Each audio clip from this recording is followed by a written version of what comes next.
नमस्कार. अस्त्र न्यूज नेटवर्कमध्ये आपलं स्वागत. पाहूया आताची महत्त्वाची बातमी. महाराष्ट्राच्या भक्ती परंपरेचा उत्साह सध्या शिगेला पोचला आहे. संत श्रेष्ठ ज्ञानेश्वर माऊली आणि जगद्गुरू संत तुकाराम महाराजांच्या पालखी सोहळ्यांची लगबग सुरू आहे. काल गुरुवारी संत श्रेष्ठ ज्ञानेश्वर माऊलींच्या पालखी सोहळ्यातील महत्त्वाचा विधी नीरा नदीत संपन्न झाला. ज्ञानबा तुकाराम नामाच्या जयघोषात माऊलींच्या पादुकांना पवित्र स्नान घालण्यात आले. यावेळी हजारो वारकऱ्यांनीही नीरा नदीत स्नान केले.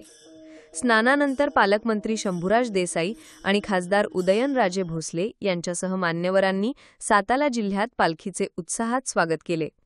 माऊलींच्या पालखीचा आजचा मुक्काम लोणंदमध्ये असून उद्या म्हणजे शनिवारी तरड गावाकडे प्रस्थान करेल.